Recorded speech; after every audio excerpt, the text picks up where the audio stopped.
Ang unggoy na scientist ay nagtrabaho sa lab. May mga eksperimento na kumikislap at sabay. Isang potion ang natapon sa mesa, at may mahiwagang usok na lumabas sa eksena. Maliit na binhi ay biglang lumaki, hanggang maging dambuhala sa gubat na mahiwaga. Isang saging na umabot sa langit ang taas, 50 talampapang ng laki. Sa wakas, nataranta ang mga unggoy sa kakaibang palabas. Ang unggoy na scientist ay nagtrabaho sa lab. May mga eksperimento na kumikislap at sabay. Isang potion ang natapon sa mesa, at may mahiwagang usok na lumabas sa eksena. Maliit na binhi ay biglang lumaki, hanggang maging dambuhala sa gubat na mahiwaga. Isang saging na umabot sa langit ang taas, 50 talampapang ng laki.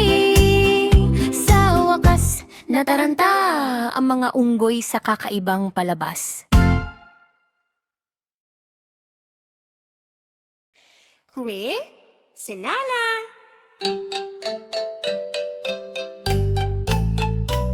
Si Lola ay nag-skate sa makulay na kalsada, sa gitna ng saya at liwanag ng umaga. Dumating ang school bus sa kanyang daraanan, kaya siya'y handa sa isang malaking tapangan. Umikot siya sa ere na pangang hangin, nag-flip ng mataas sa ulap na malambing. Sumigaw ang tao ng go go huray, habang gulong ay umiikot sa sayaw ng saya. Lumalapag siya ng maayos at payapa, at nag-skate palayo ng itiking masigla. Si Lola ay nag-skate sa makulay na kalsada, sa gitna ng saya at liwanag ng umaga. Dumating ang school bus sa kanyang daraanan, kaya siya'y handa sa isang malaking tapangan. Umikot siya sa ere na parang hangin, nag-flip ng mataas sa ulap na malambing. Sumigaw ang tao ng go go huray, habang gulong ay umiikot sa sayaw ng saya. Lumalapag siya ng maayos at payapa, at nag-skate palayo na may ngiting masigla. Si Lola ay nag-skate sa makulay na kalsada, sa gitna ng saya at liwanag ng umaga. Dumating ang school bus sa kanyang daraanan, kaya siya'y handa sa isang malaking tapangan. Umikot siya sa ere na parang hangin, nag-flip ng mataas sa ulap na malambing. Sumigaw ang tao ng go go huray, habang gulong ay umiikot sa sayaw ng saya. Lumalapag siya ng maayos at payapa, at lagsa palayo na may ngiting masigla.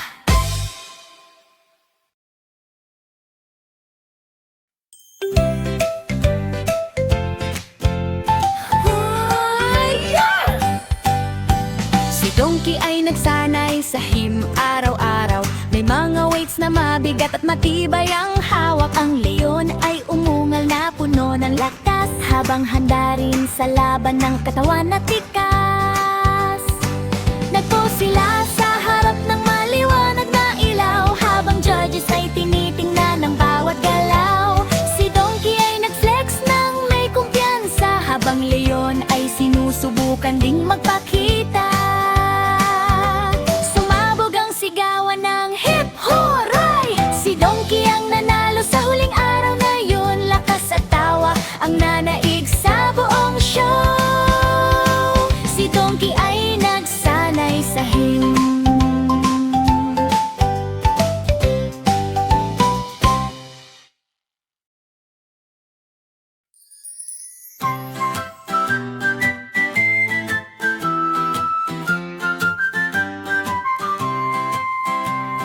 Isang matabang ko alang pumasok sa ring.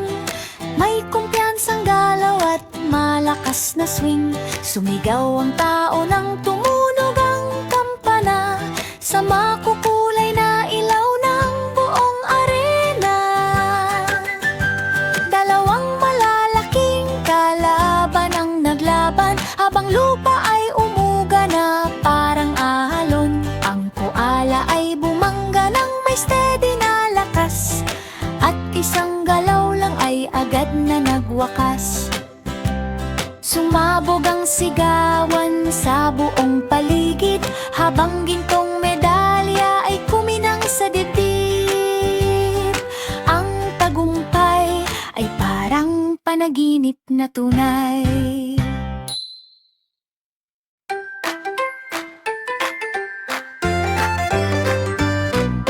Isang maliit na tupa na may malambot na balahibo, nakasuot ng jacket na parang lider ng mundo.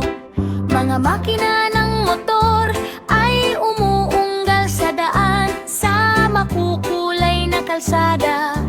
Araw at gabi, ang kanyang mata ay puno ng tapang at sigla habang mga motor ay nakaayos sa linya.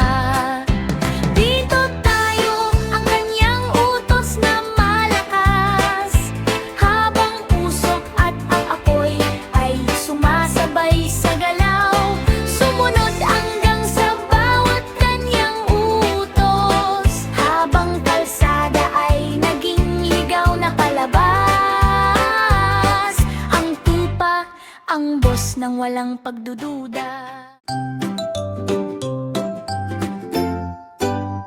Isang batang penguin sa selda na kulay abo naghahanap ng labasan. Sa takot at kaba, kumikislap ang ilaw ng mga bantay sa paligid habang malamig na pasilyo ay umaaling-alungaw. Maliit na paa ay nagsimulang kumalaw. Dumula siya ng mabilis sa lihim na daan. Sa mga lagusan at tubo siya ay tumakas habang alarma ay tumunog sa buong kulungan. Tinawag siya ng kalayaan sa malayo habang tumatawa siya sa yelong hangin. Ang pagtakas ay natapos sa araw na iyon.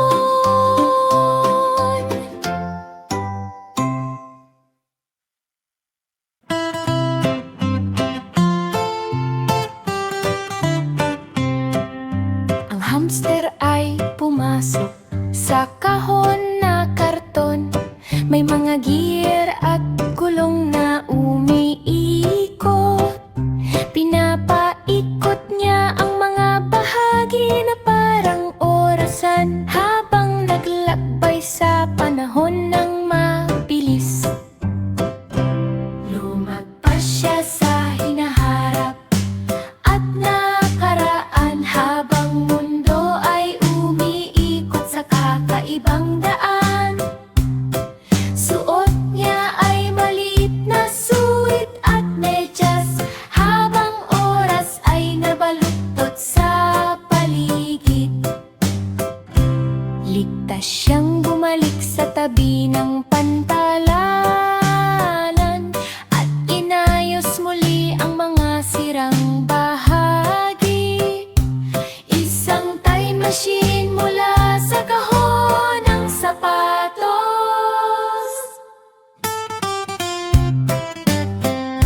sa putik na palisahan. Ang piglet ang hari ng splash na araw.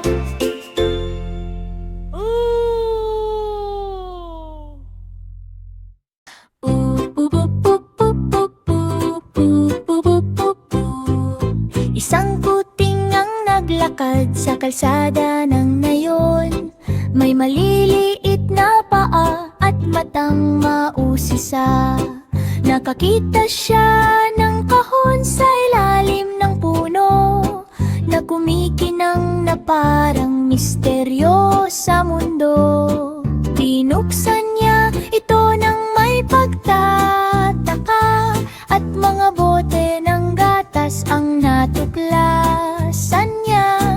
Ang mga makukulay na bahay ay nagmasid, habang kampana ng gatas ay tumutunog sa hangin. Ang kuting ay umungol sa tuwang totoo, habang kayamanan ay kumikinang sa liwanag. Ang nayon ay nagtapos sa payapang saya.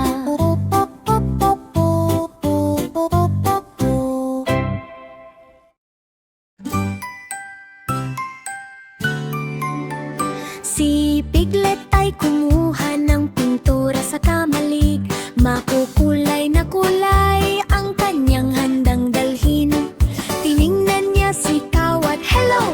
Ang sinabi sa maputik na bukid na may hanging malamig. Isinawsaw ang brush sa bahagharing ningning. Dahan-dahang iginuhit ang ganda ng larawan. Si Ikaw ay nakatayo, tahimik at matiisin, habang kulay ay sumasayaw sa paligid ng taniman. Kumislap ang canvas sa gintong liwanag. Ngumiti si Piglet na puno ng gala. Magkaibigan magpakailanman, tunay na wagas.